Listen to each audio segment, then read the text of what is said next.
On behalf of the Cibola County Historical Society in conjunction with the New Mexico Humanities Council, it's a pleasure for us to be here in this wonderful facility with the Cibola Arts Council and to be able to provide to the women of our community and to the citizens of our community a program of quality, I personally believe, hopefully you will too, on the presentation of Van Ann Moore, who is a speaker slash actress who's been in our state for 14 years and performing different personalities of the history of women in New Mexico. So I feel very fortunate that we have this opportunity, and we are delighted that you have selected to be here with us today when we know when it's like 70 degrees outside you could be doing many other things. But I really think that this is an opportunity for us. I think it will be something that will elevate us up and make us aware of our community more and more and more.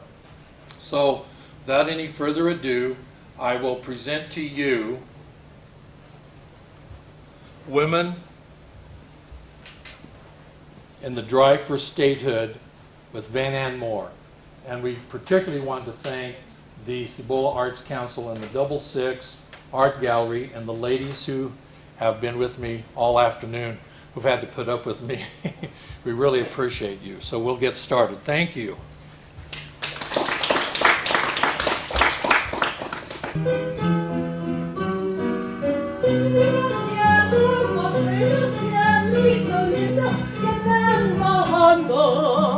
Un par de ojitos negros, cielito lindo de contrabando. Ay, ay, ay, canto, no llores, porque cantando, cielito lindo, se alegran los corazones. Ay, ay, ay, ay, canto, no llores, porque cantando, cielito lindo, se alegran los corazones. Ay, ay, ay, ay. I have been dreaming, my heart has been scheming to capture a vision of heaven. You are my lovely heaven. It was a kiss your lips once gave to me. Deep in my heart, there is a heaven, a place divine where sunlight will shine as long as your lips will cling to me. Ay, ay, ay, ay. No llores, porque cantando cielito lindo se alegran los corazones.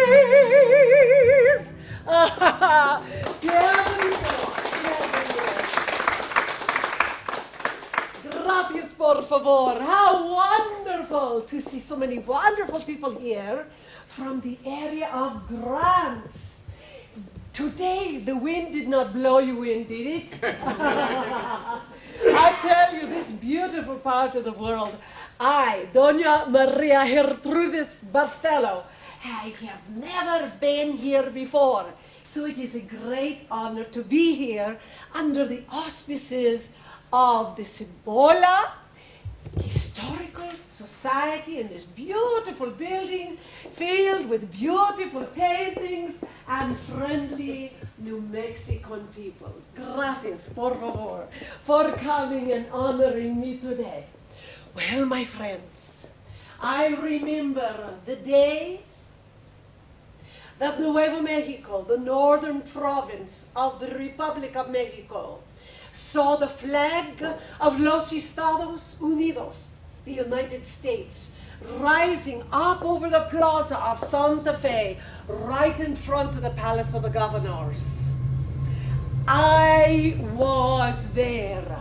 I was responsible for that moment in time to happen, and very few people know about this in histories.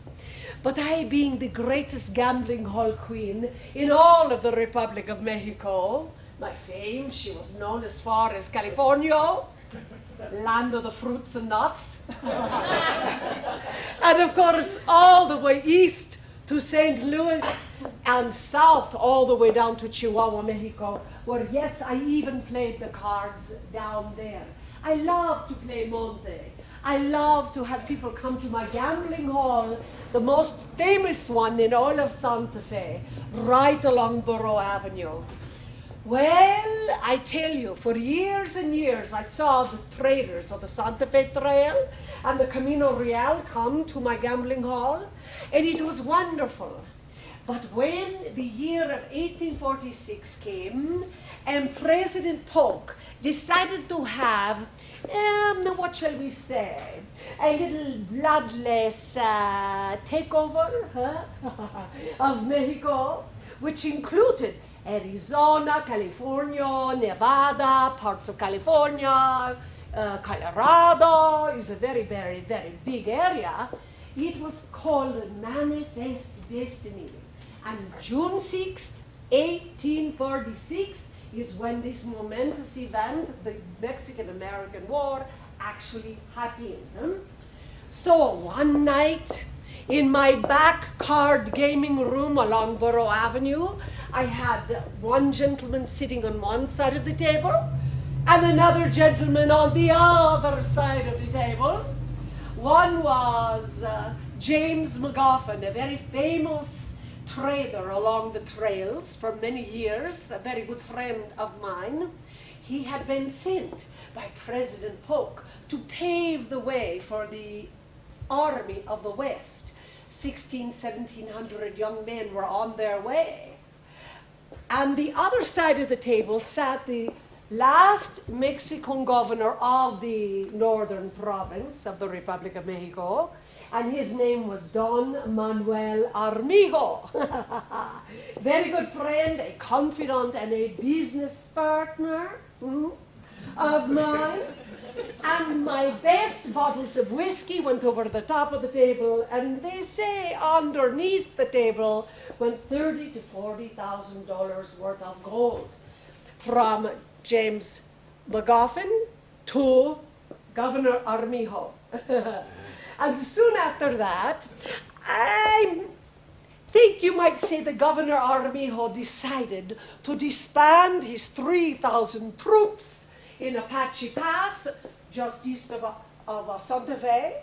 He disbanded the troops, and he left, went down to the Rio Bajo and a little further south, and had a very nice Club Med vacation down in Chihuahua. On the American government, of course. But you see, my friends, this opened the door so that the Americanos, under the gentleman by the name of Carney, Stephen Watts Carney, who became a brigadier general in Nuevo Mexico, could come in to Santa Fe with no bloodshed, and the flag rose over the plaza, and I, my dear friends, was very responsible for that. So now you know an important part of history that you will not read in all of the history book. Come in, sir. Have a seat anywhere. Make yourself comfortable. My name is Doña Tules, and I am the greatest gambling hall queen of Santa Fe, and I am alive today. Thank goodness I'm alive today to share my story with you. So there you have it.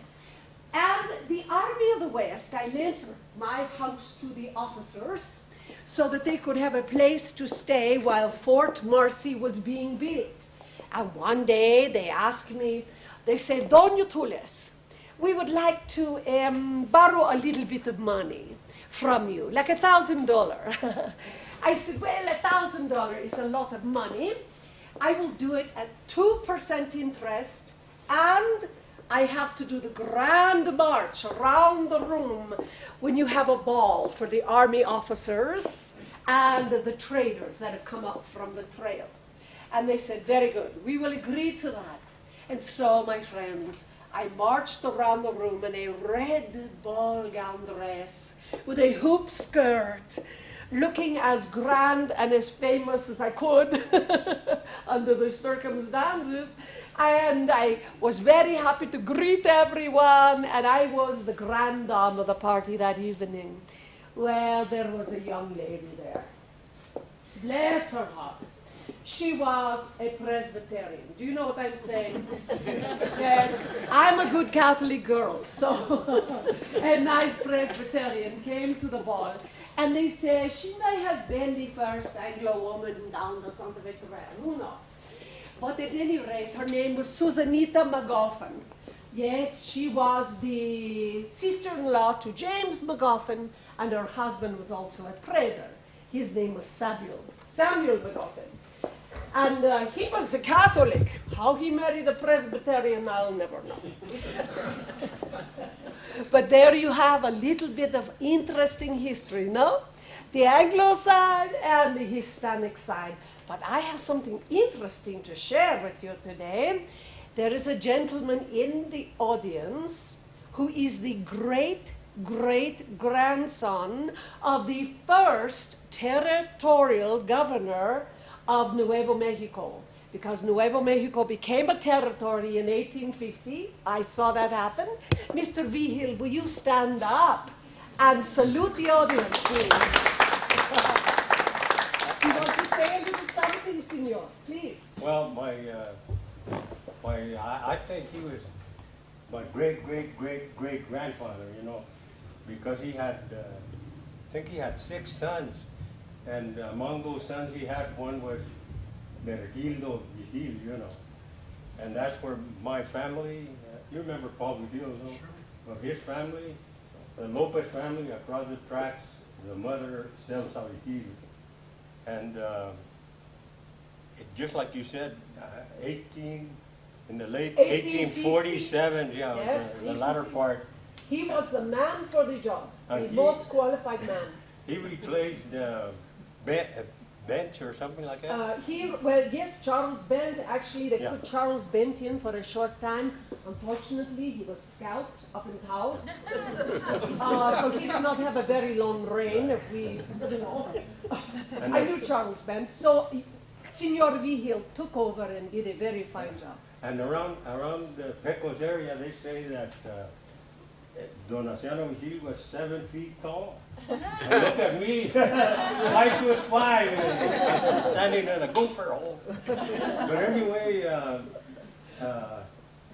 I remember that during that time, my uncle Juan Segura, he was the son of this Segura guy, and they mailed a big trunk, and what they did, nobody knew, you know, because my dad and my uncle and all that, they used to go out with shovels and stuff like that trying to find the gold, right? So here not too long ago, about 10 years ago, Juan Segura Jr., he was putting a new linoleum on the kitchen floor, you know, and he saw like a trap door there. He went down there and they pulled his trunk out. But guess what? It was full of Mexican money. But you know why? Because they thought that New Mexico was going to be not a Yankee state, but a Mexico. A rebel state. Yeah, a rebel, yes. Si. Oh my goodness. And he tried to get that money. You know, they took it over there and they said, well, it's no good because there's been so many presidents in Mexico. So he was. Some people were buying some of that money, you know. And you should have brought it to my gambling hall and having them fun. Gratis, por favor, And I read about you too. You did read about me. Well, I've acquired about 3 books of this governor because I thought it was a joke, you know. And my dad told me one day, and I guess I kind of laughed. And then Paul's mother one day walked in the post office. And she said, Dad, she said, read this book. And that was the first book I acquired from Don Asiano. Oh, that is very good. And back in Pecos, they still think he's 7 feet tall. Very nice. Gracias, senor. Well, we need to, how shall I say, know our histories and to appreciate our ancestors and our our families that have come before us, and we need to carry on the torch to honor them with how we live our lives. And I know that now my people would have a better life by having the Americanos come in. And I tell you, I am going to light now under this amazing work of art here. This is not beautiful. I don't know what the hell it is, but it is beautiful. If you figure out what it says, would you let me know, please? Let us light the candles here in honor of the fact that the centennial just happened. January 6, 2012. Can you believe? Oh my goodness, senores y señoras y señoritas, I tell you, 100 years has passed, and everyone thought statehood would come very quickly. It took you 62 years. I don't know what took you so long. But now we light the candles, and they will kiss the flame, my dear one. Come, come, come. Now they will be lit in honor of the fact that Nuevo Mexico of Otro Sante is now a part of los Estados Unidos. Well, you know, there's other people who want to meet you today to share a little bit about their story about how we became a state. And I tell you, hold on to your hats for the next one who comes. She is none other than Susanita McGoffin. She is a Presbyterian. You need to pray for her. Gratis. She will come soon. On the Plaza Square, in Santa Fe, ladies gathered round, cares are quickly drowned in a joy they found, a Spanish way.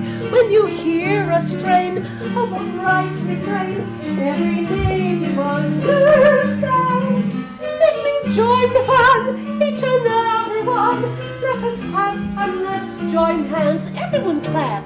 Bailemos la canción. Los chapaneques sí. Es una danza de amor, llena de luz y color. El amor es la vida, es la luz y los cielos, es la savia del corazón. When there's love and there's music, why think of sorrow? Let's leave cares for tomorrow. With a smile we can never go wrong. Says a humming song, canción. Los chapaneques así. Es una danza de amor, llena de luz y color. El amor es la vida, es la luz y los cielos, es la savia del corazón. When there's love and there's music, why think of sorrow? Let's leave cares for tomorrow. With a smile we can never go wrong. Says a hand-humping song, canción. Wonderful job. Just a wonderful job. Yes, I was there at the ball that night, there at the La Fonda, and she was also there. Doña Tulis. Now, I prefer to call her La Tulis. She does not like that. She likes her title, but I call her La Tulis. Well, she was another story entirely, and I'm sure she ranted and raved a little bit about me, too. But she offered me a cigaretto. Well, I'm telling you, Southern girls from Kentucky and Presbyterian girls do not smoke or drink. And yes, she offered me a drink of wine also. I didn't really even dance there that night, but I observed. And as you can see, my elbows are covered in a very lovely way. She exposed hers, that's what I'm trying to get across to you. And her little low-cut chemise top, I'm telling you, when she bowed to the army officers of the West, bowed or curtsied or whatever she was trying to do, when she did that, my goodness, you could see all the white chihuahua. Do you know what I'm saying? it was embarrassing for me. But I loved Nuevo Mexico, and I fell in love with the people here. And I did learn to speak Spanish as my husband and I continued along the trail. We had started out from Independence, Missouri in June of 1846.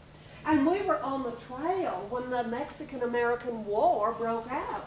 We had no idea. And here we are crossing the plains of Kansas, going down to where Trinidad is, crossing the Arkansas River, going up and over Raton Pass. Oh my goodness, it took days, 5 days to get over the pass. Oh. But I learned to ride a horse astride there. My mother would be very upset with that, not riding side saddle, you understand. But when we came into the city, after seeing Pecos, by the way, Pecos had been deserted in 1837, and I went in the church, and I thought, oh, I should not even be walking on the floor with the little potsherds everywhere. I felt like I was trespassing. And I saw the little places for the Santos and the crucifix, but it was very beautiful. And the roof was on the old Pecos church when I was there. And then we went through Apache Pass and arrived in the city.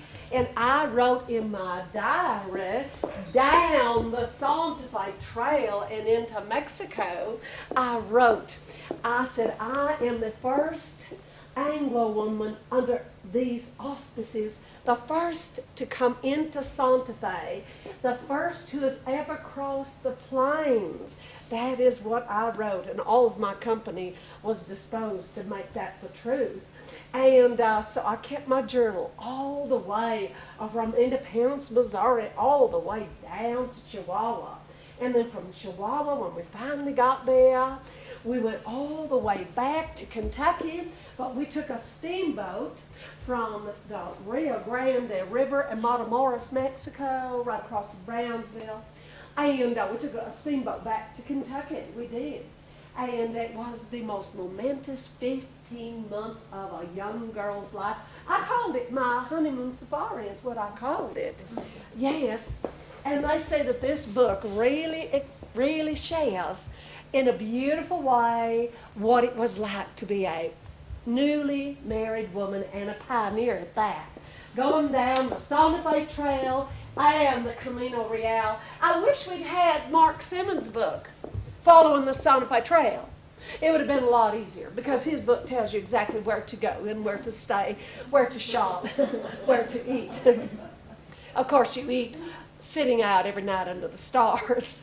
I remember writing one night in my journal, here we are, camping out again and eating out again.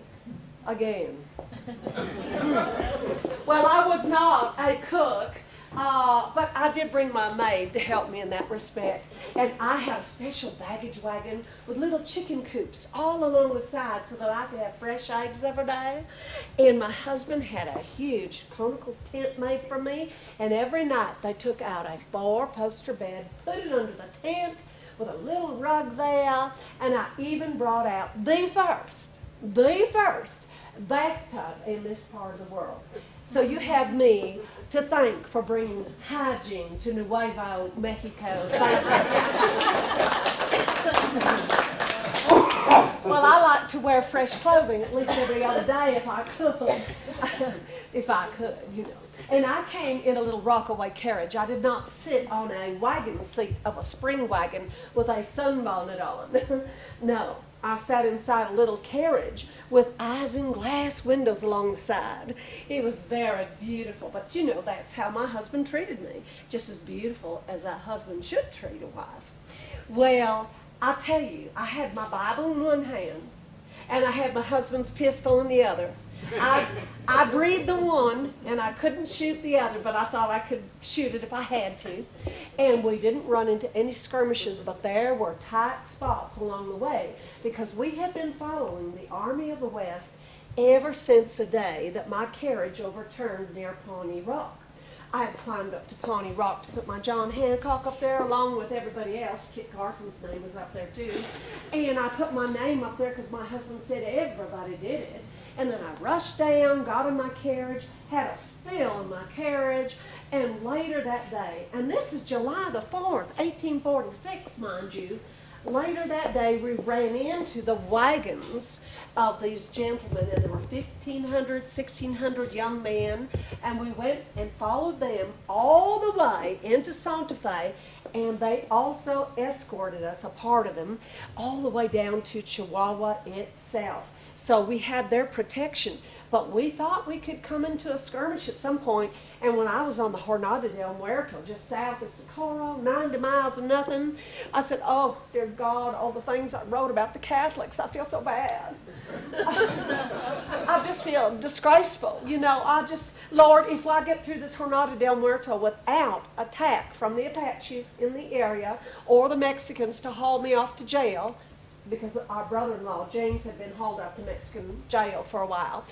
If that happens, Lord, protect me, but if I get through this part of the world without any skirmishes, I promise, when I get to El Paso del Norte, and I go into the little mission church there, where Juarez is now, I promise I'll get on my knees, just like the Catholics. I promise I'll do that. I will genuinely.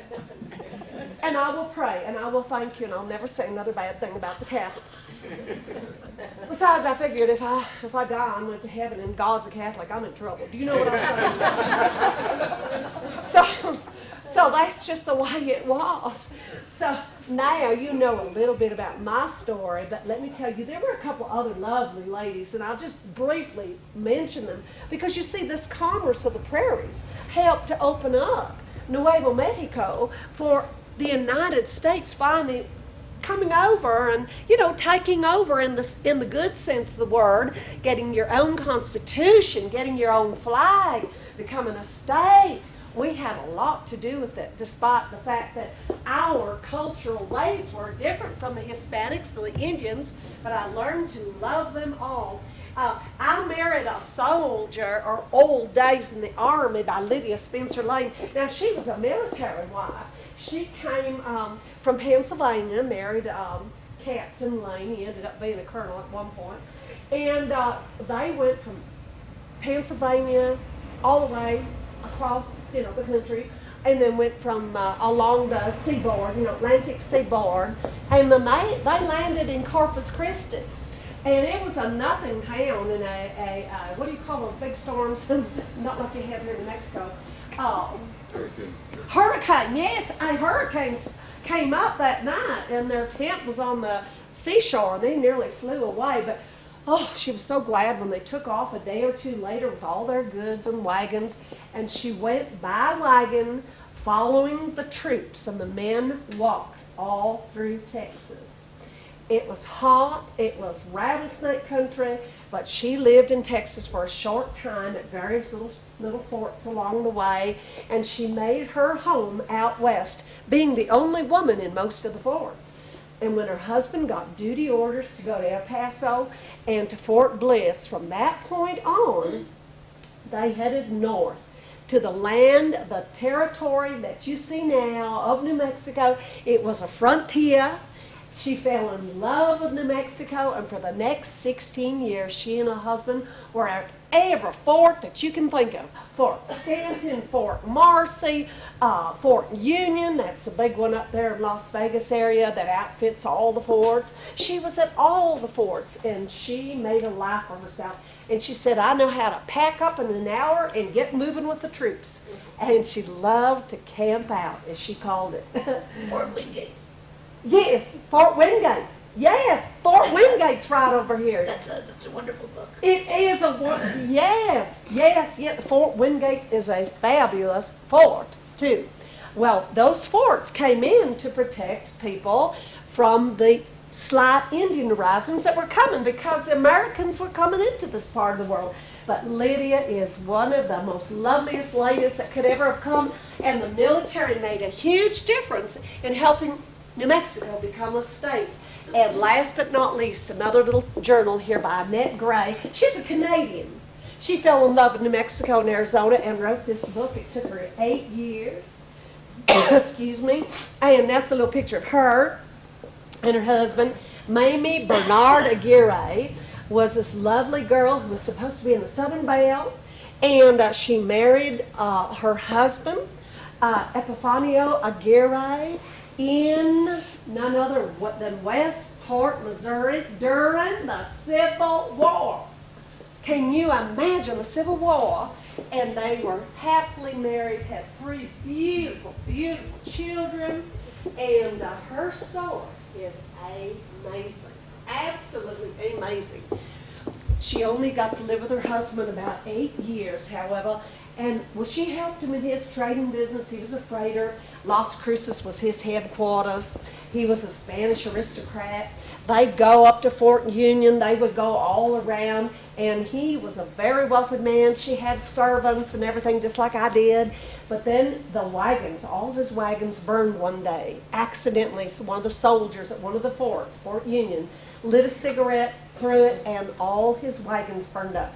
And then he tried to start over, and all of his goods were destroyed again by Apaches. So they had to start over. They moved to Altar, Mexico, and they had one wagon at that point. They were no longer wealthy, but they were willing to be together and to work hard. And they were there in Altar, and one day he had to drive the stagecoach all the way to Tucson. And oh my goodness, he got attacked out there just crossing the border. And he was killed by the Apaches out there. And she had to raise her 3 boys herself. Eventually, she became a teacher out west, and she became the first professor of history and Spanish at the University of Arizona. So she has quite a story to share with you. And just like me, she never remarried after her husband died. She marched forward like the courageous pioneer she was. And you know, if it hadn't been for these men in our lives, the men that were our fathers or our husbands or our brothers bringing us out west, they were the ones who helped us to be a part of your beautiful world here. I'm going to do one little song here. Just hold on a moment. This is a song for all of the men who brought us west. This is a love song for my Oma, mi Oma, Samuel. Quando sale della parola de Dios,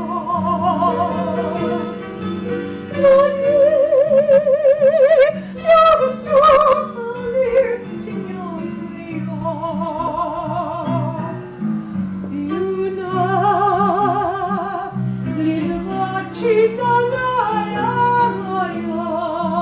You know it, sing along. Dice, ven detrás de mí, y sí, Señor. Si a tu ventana llega una paloma, trátala con cariño, que es mi persona. Cuéntale tus amores de mi vida, como una ala de flores que es cosa mía. Ay, chiquita que sí, ay, que dame tu amor, que vente conmigo, chelito, a donde vivo yo.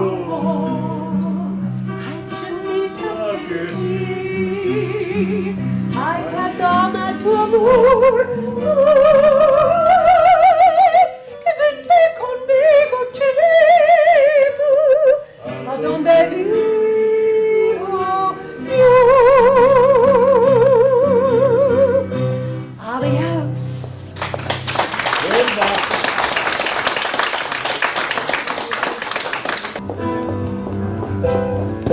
See the old smoke rising round the bend.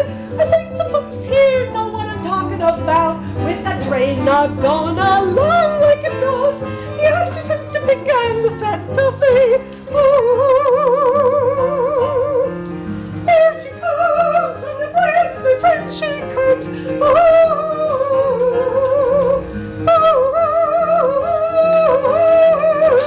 She's got a list of passengers so pretty.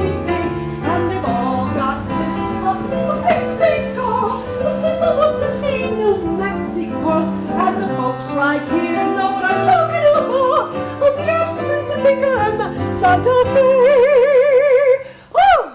I tell you, I almost missed my train. Oh my goodness. I have to pick up my dudes pretty quickly. I'm a Harvey Courier girl. I am a creation of Fred Harvey's company to bring people out west to enjoy this beautiful part of the world.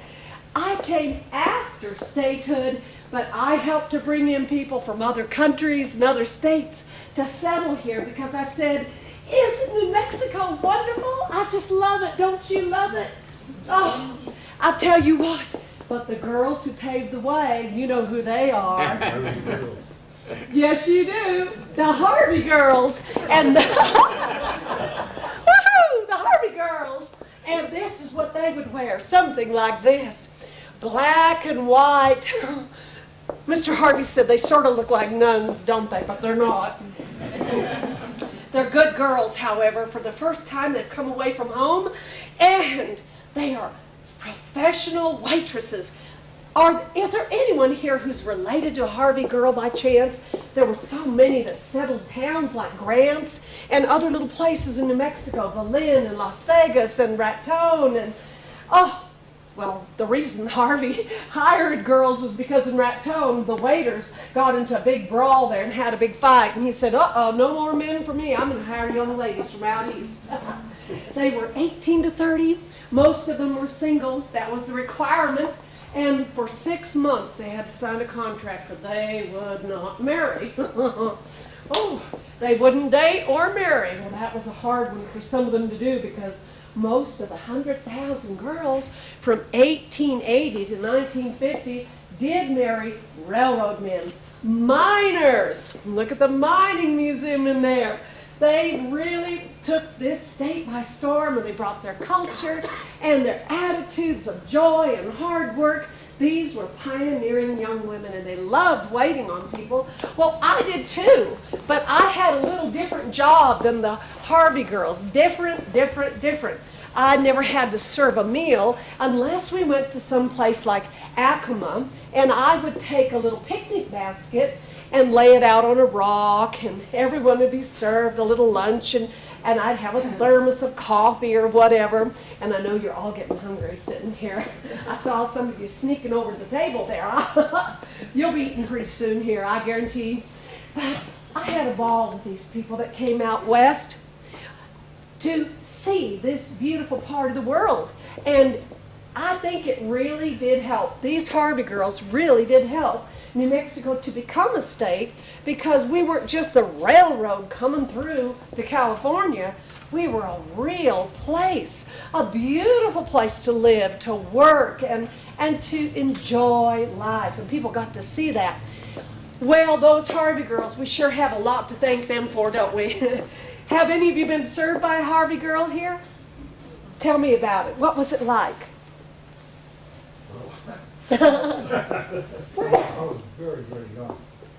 You were just a baby, I think. We went to Alvarado and Albuquerque. Yes, the And Alvarado. then we stopped, and then they had them in Gallup. Getting Gallup, I was yes. born in Gallup. And we used to go to Harvey Health to see the girls. To see the girls. To see the girls, write that down, to see the girls. We couldn't afford, we didn't eat there. We couldn't afford to eat there. Bless We your went to heart. see. But anyway, we went, took a train and stopped at Winslow, and everybody got out. Yes, And I had yes. 20 minutes to get out and eat. Eat and go back. And Winslow's been restored. You can go there and you can stay there overnight and get a meal. It's not run by Fred Harvey anymore, but it's, you had a trip. Yes. You'll never forget that, will you? No, I still remember. You still remember? Isn't that wonderful? Well, there was good, clean food on Irish linen with real silverware. It was remarkable. And those girls knew when to serve you, and they were fast, really fast.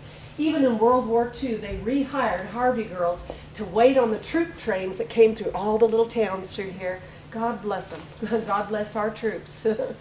And so they were a major part of this country, not just the beginning of it, but right through World War II. And then, of course, time fades away, and there was no more use for Harvey girls. And as a Harvey Courier girl, I got to take people to places like Bandelier and go up the ladders and down the ladders and hike everywhere. I'd wear boots, of course. And it was wonderful. I'd take my dudes, as I called the tourists, just about anywhere they wanted to go. I'd pick a lot of them up at the Castaneda in Las Vegas. Beautiful hotel, still there. It's for sale, by the way, if you want to buy it. Love to have someone really fix it up. And then the Alvarado in Albuquerque was one of the best. What a shame it was torn down. But Winslow still has theirs. Berlin still has a Harvey house and a museum. You need to go see it. It's quite good. It's not as fancy as Alvarado, but it's lovely. So these places I love to go. Yes. Museum in Gallup right there. Oh, they do? They have a museum there too? I have yet to see it. I want to go and see it. Oh, yes. I'd go to Gallup occasionally because I would go to all the way to not just Carlsbad Caverns, but I would take my dudes out to the Grand Canyon. I love the Grand Canyon. I'd take them anywhere they wanted to go. And we'd go down the canyon on mules and have to come back on the same day. The Phantom Ranch wasn't down there at the time that I was working in the 20s. So I'll tell you what, that was quite an experience. And I loved Carlsbad Caverns too. It would take days and days to get anywhere because we had touring cars, long-bodied old touring cars, and no air conditioning. And we girls had to learn to change a flat tire or help the dudes when they changed it. Well, I shouldn't say the dudes, it was our drivers who changed it. And our drivers looked like a combination of Boy Scout and cowboy. And many a time I would have to help dig them out of the sand because the roads were all dirt around here. There were very few paved roads anywhere in New Mexico. Not until maybe the beginning of 1930s did you even start thinking about pavement or gravel or anything like that. Dirt roads, that's how you got around. But my time in the sun, I wouldn't have traded it for anything in the whole wide world. And my headquarters was La Fonda Hotel. And Mr. Clarkson was my main boss. He's the idea man. He's the one that cooked up the idea. Let's take girls and show New Mexico to the world. That's what his idea was. I remember one day roller skating to La Fonda to get ready for work. And I knocked him down. Oh my, so I got a notice after that. You must not go to work wearing roller skates. Well, you have been a pleasant audience. Can you handle one more visitor, do you think, today? Okay, one more.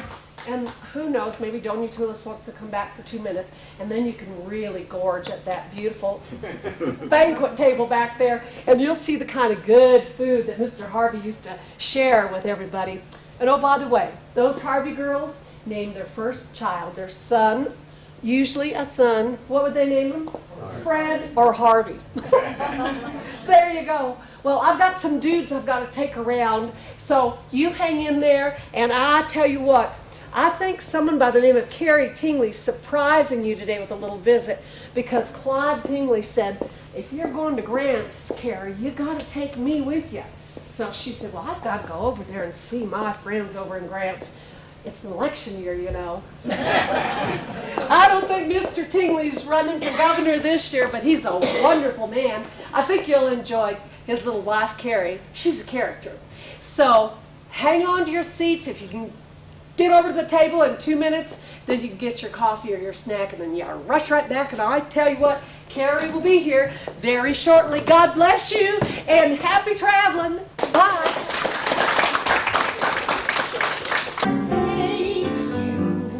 Away from me, oh how sad that day will really be. Kiss me, Tootsie, again. Kiss me over again. Look for the mail, I'll never fail. If you don't get a letter, then you know I'm in jail. Tootsie, don't cry. Tootsie, goodbye. Tootsie, don't cry. Tootsie, bye-bye. The choo-choo train that takes me away from you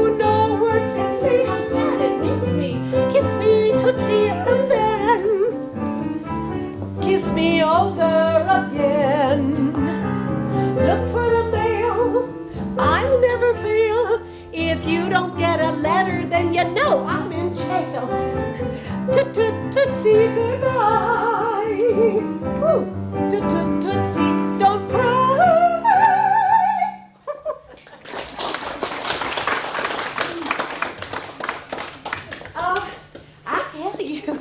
I tell you, this dry air is just getting to me, and the wind isn't even blowing, but I tell you, I do remember the day that I waved goodbye to Clyde there in Ohio. Clyde was my fiance, and he was smitten with me, but I had come down with tuberculosis, like a lot of people who migrated to New Mexico in the 1800s and turn of the century, God bless you. And so there we go. I got on the train. My mother, Mrs. Wooster, my name was Carrie Wooster, my maiden name. I said, Clyde, I'll be back. Mama's taking me out for the cure. And we were headed to Phoenix, Arizona. You know where Phoenix is, right? Yeah, come on in. And I'll get a little water here. Something has just gotten to my throat all of a sudden. I don't know what it is.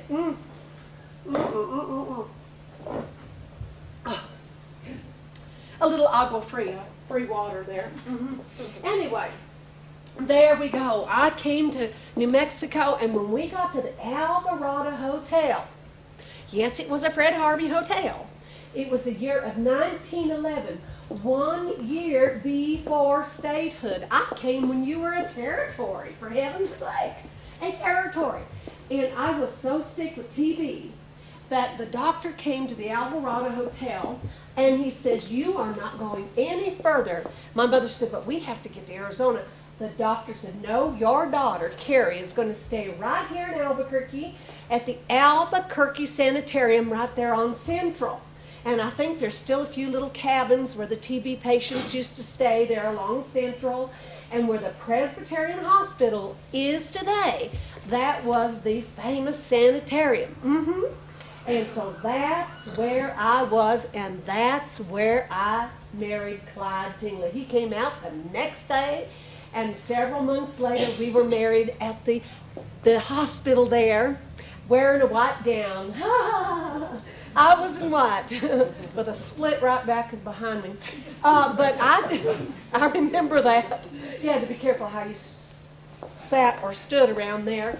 But Clyde loved me. He married me. He wanted to be with me, and he got us a house. Oh, he got us a little house there in Albuquerque, and we decided to make Albuquerque our home. He went out and looked for a job. He was always a hard-working man. Clyde was. He got a job with the sanitation department, which really didn't exist at all. Oh my goodness, the dead animals in the water. Oh my goodness. He helped clean that out. And then he worked a little for the railroad for a short time. He was originally a man who sold cars, you know, back in Auburn. Where we were from in Ohio, but by golly, he fell in love with the politics of this area, and very soon after being a councilman, they elected Clyde a mayor. Oh my goodness, a mayor. That make me Mrs. Mayoress, I guess. So I loved the job. I loved it. I loved to dress up. I loved to wear white gloves. I loved purses. I loved to treat people well. And we were as happy as clams, and he did so much for the city of Albuquerque. But they said, you know, we need a mover and shaker like this to become governor. And you know, Clyde ran for governor and served 2 terms. People wanted him to be there for 3 terms, but Dennis Chavez made sure that didn't happen. That's because they said, Viva Tingley! Yeah, Viva Tingley. Yes, Viva Tingley. Yeah. Well, you know, the Tingley Coliseum and Tingley Beach and a few things Tingley are still around Albuquerque. But what Clyde did, he became very good friends with FDR, President Franklin Delano Roosevelt, whom some of you remember. And Franklin got all that WPA money, Works Progress Administration money, and our state got more of that money than any other state in the Union per capita. We built hospitals and more schools, and we built roads and dams and national parks. Oh, we had a ball doing all these things. You know, it was wonderful. Bandelier National Monument, that's a WPA project. Carlsbad Caverns, that's another one. Oh my goodness, and I could just go on and on and on what Clyde was able to do. And Franklin and Eleanor were very good friends of ours. And you know, of course, Franklin was hit with polio as a young man, and he survived because of going to Warm Springs, Georgia. And Clyde and I, unfortunately, never had any little children. So we made New Mexico's children our children. We helped the orphanages, and we helped all kinds of causes that had something to do with children. And one day, Clyde said, now, Carrie, I've never sat down here. No one sat down here. Well, I'll sit down here. Oh, that feels good. Oh, you seem so far away. Clyde said, we need to build a hospital for the crippled children of New Mexico, and any kid can come. It doesn't matter what his background is or what his affiliation is. I don't care how rich or poor he is. He can have help at the Crippled Children's Hospital. And so we opened it up, and it was called Carrie Tingley Hospital for Crippled Children, and it was down in Hot Springs, New Mexico, which eventually became Truth or Consequences. What a stupid name.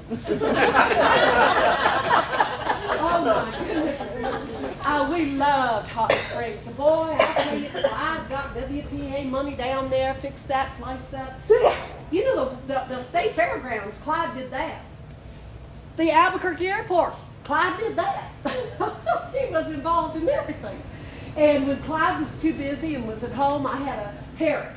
And Clyde taught it to talk. Knew a lot of four-letter words, I'm afraid. He didn't. So I had our parrot for company, and we always had dogs, lots and lots of dogs. And we loved Albuquerque. That was always our home, but we lived in Santa Fe for a while. And, oh yeah, I think I even have some of Clyde's Tums in here. Everywhere he went, he would eat chili. Hotter the better. But he'd always say, Mama, give me some Tums. So I carry those with me at all costs. And our big Buick had #1 on it. So you'll see out in the parking lot a big black Buick with #1 on it. Clyde's sitting out there reading the paper or something and listening to the radio. You know Clyde. But if he was running this year, he'd be up here instead of me. You know that. But he loved New Mexico. I love New Mexico. And another friend of ours who loved New Mexico just as much and became a good friend was Catherine Kennedy O'Connor. Catherine started the Albuquerque Little Theater, and she brought culture and music and theater to New Mexico, which we'd really never had before. Just the morality plays. That's all they had in New Mexico, up there in Truchas area and Penasco. There was no theater. There was no theater. There was no drama departments. There was nothing culturally for us Anglo people who like that sort of thing. But I did love the fiestas, and I love the Mexican dancing, and I love the Indian dancing, and I love those cultures too. But it was nice to go to a play again. And she started all that in Albuquerque. And she and her husband Jimmy, by golly, 40 years there at Albuquerque Little Theater. Another WPA project that Clyde got going. Yes, sirree. So there you have it. There were people who would come from other places and make our state a better place to live. We had fresh air, healing air, beautiful sunshine. We had everything that you could want here, and most especially friendly people like all of you sitting right here. So I'm just so glad I got to come today. I know I'm a sneak attack on you, Randy, but I figured, you know, being election year, you needed to have Carrie Tingley come and say hello to you. But there's one last person who's going to have her say. I just know it. I mean, you know that, don't you, too? She has to get the last word in. She'll get the last word in, and then you can have your banquet table, and I'll join you at that time. But listen, God bless you. And if you ever go to the Methodist Church in Albuquerque, or actually the Congregational, I visited both, but the Congregational, they have a little chapel to me there. You go and pray for me there, because I just love New Mexico, and prayers are good for all of our souls. God bless you. And you know what? No matter what you're going through right now, we went through a lot worse time in the 30s, and we came through it. We went through World War II. We came through it because you know what? Americans are what? strong, courageous people, and we are overcomers with the Lord's help. Well, God bless you, and I'll say goodbye now. Hang on to your seats. That Tulis is coming back. Hang on to your pocketbooks, too. Bye-bye. Bye. Bye-bye.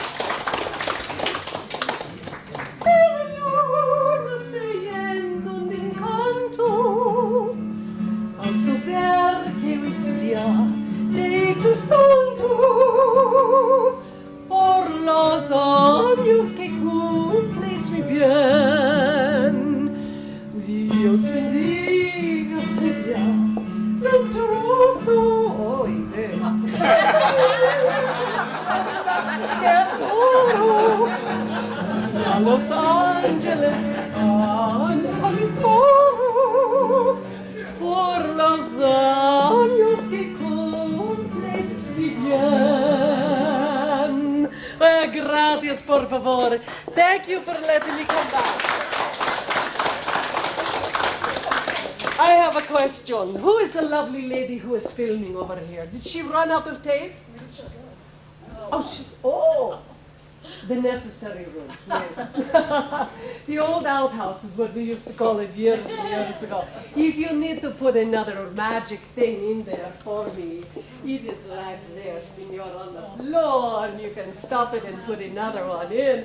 Well, are you surviving? Oh, yes. Well, good. I know you're going to ask me a million questions when we are having a little repast together, but you know I cannot leave here without showing you Richard Melzer's book about the last 100 years. Dr. Melzer did this book, Nuevo Mexico, New Mexico, celebrating your centennial.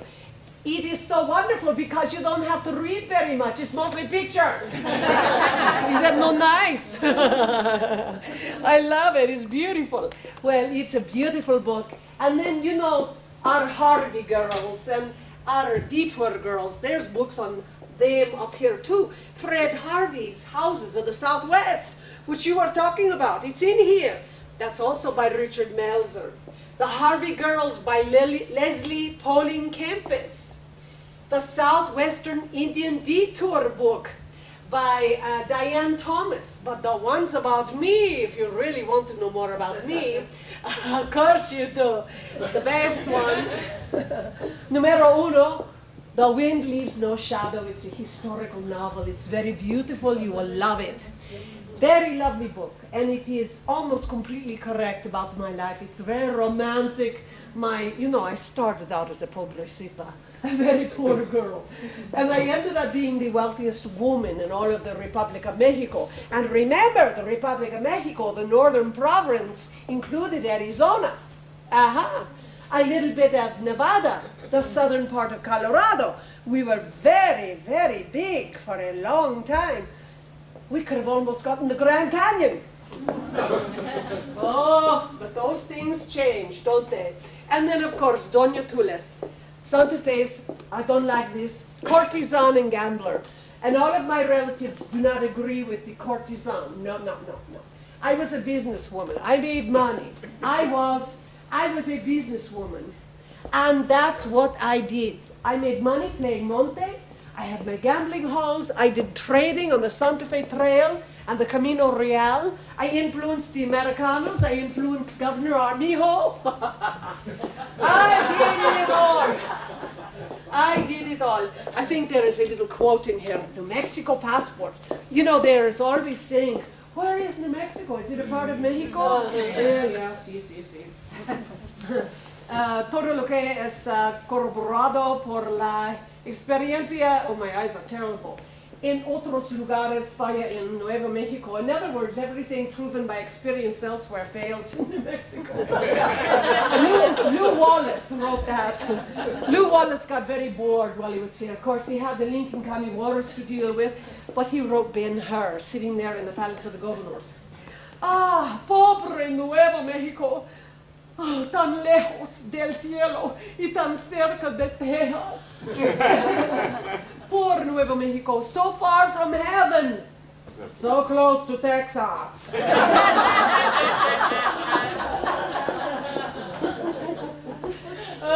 It's a nice little book, you know. It says very interesting things about us. Anyway, you don't need a passport, but when the first license plate existed for Nuevo Mexico after 1912, January 6th, they put on the bottom of the license plate USA, so no one would know, so they would know that it's actually a state, part of the United States. But 62 years, it took you 62 years from the time that I got that flag up in the plaza to when you became a state. 4 constitutions, many territorial governors, and then your first governor was Governor McDonald. Think of McDonald's. You like to go to McDonald's? Well, you got McDonald's, and you had a McDonald for a governor. How nice, huh? Isn't that nice? Bueno. Was he a clown? He was no, he was not Ronald McDonald, the clown. That's a good question. But when he drove up to the Capitol, 7,000 people are cheering. How excited! Hurrah, hurrah! Nuevo Mexico is now a state. We're very excited. And I tell you, all the people were so excited. He came in a carriage up to the first Capitol building, where now the Roundhouse is. They had a new Capitol building. Now you have the Roundhouse. It was known. The Palace of the Governors was the first. We are, still the oldest city in the United States. I don't care what St. Augustus, Florida, or wherever it is called, says, we are the oldest capital city in Los Estados Unidos. Sorry, the oldest house, the oldest palace of the governors, oldest church. Well. Come on? The oldest well in Glorieta. Yes, the oldest well, and some of the oldest people. Look at me, I'm 212 years old today. 212, see, I'm older than all of you here. Well, last but not least, I will leave soon. But before I leave, I have to tell you, I have a secret little thing in my heart, and God bless you, sir, for coming to film today. Is that not nice that he came here? God bless you. Thank you. Oh, he's exhausted standing there, I'm sure. But there is a secret project that I want you to talk about among you friends, you legislators, etc., etc., etc. I will be showing up at the Kino Theater to do my whole life story with music, some that you heard today, and some from a musical written about my life called Nuevo Mexico, Doña Tules, Queen of Hearts. Beautiful, by J. Stewart. He is an absentee Shawnee Indian who wrote this musical. I'm going to do one song. If you want 2, I'll give you 2, but I will 2 for the price of 1. No, I will do one song for you today. It's so beautiful. It is called Santa Fe. And my Santa Fe was my beloved city. And this musical actually went to España, and I got to go back to my roots in España. I was a Spanish woman, and my family originally came from Spain, so it was so nice to go back to Sevilla, to a World's Fair, and to do this musical. It was very, very exciting. And we represent Nuevo Mexico. The State Department of the whole country invited me to go and share my story with the World's Fair. So this is a little piece of it. This should be your centennial musical. It should be out there. It should be out there. Funding aside, it should be your state musical. It's very beautiful. And it's a lot more exciting than a musical about Billy the Kid, I'm sorry. Do you not agree? Who wants a teenager delinquent? I think you need a strong woman and all the beautiful people that were in my life to come in and share our life story. It's more uplifting. Yes. And there's an Indian shaman in it. It's very beautiful. Hispanics, Anglos, everybody. Everybody's in it. Everybody. J. Stewart, Santa Fe.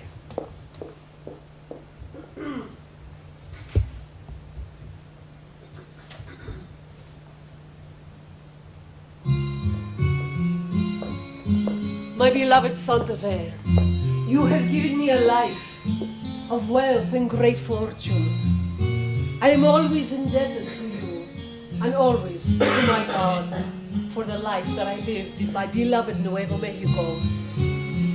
May her streets keep the story of her past going, and may new visitors come to her heart and learn to love her as much as I will for all eternity.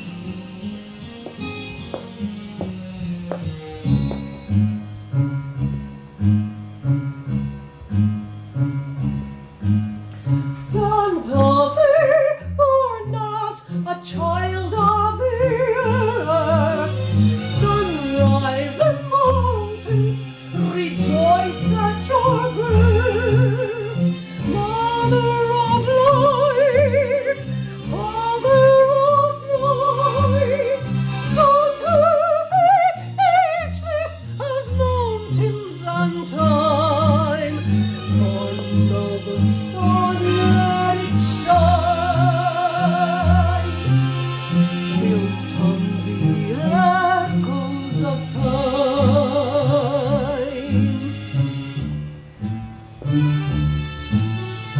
Santa Fe, moonlight and mystical nights, Santa Fe, magical city of light, lighting our day, show us the way. Santa Fe, freedom is calling to me, born of the sun, set it free, until the dawn comes for me.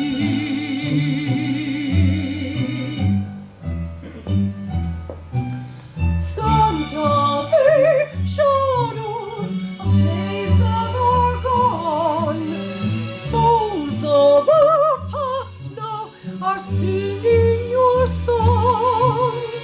Spirits of night, shining your light, silver eagles of winter in flight, born of the sun, let it shine, painting your mountains in white.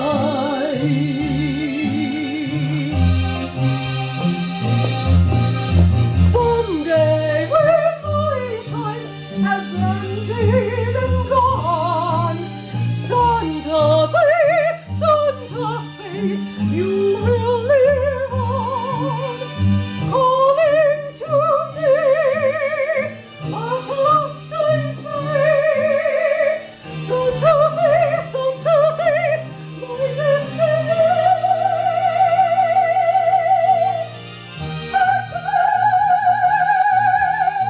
Santa Fe,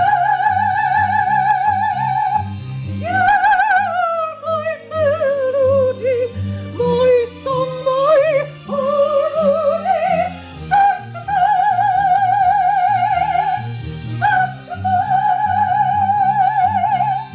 you're my destiny. I'll end my journey in Santa Fe. Santa Fe, Santa Fe.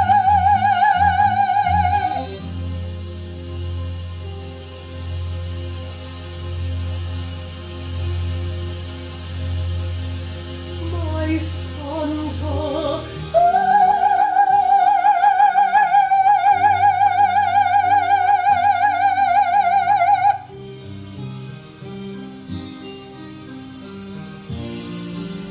my Santa Fe.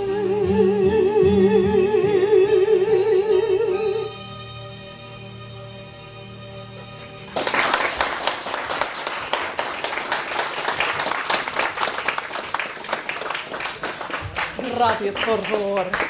Well, you earned it. Thank you. Gracias, por favor. Gracias. Well, my dear friends, you've been a beautiful, beautiful audience. I thank you so much for letting me come in and play with you today. Something totally new, something a little bit different. And I think I got changed very quickly. I don't know. It was not easy. Well, you deserve your repast, your snacks over there. And please, ladies, stand up, those who have provided for us today these beautiful foods. Stand up. Stand up. Stand up. Thank you. Thank you. And you have help from your aunt and a cousin, I believe, no? Very nice. Well, gracias, Cibola Historical Society. You are in my heart for all eternity.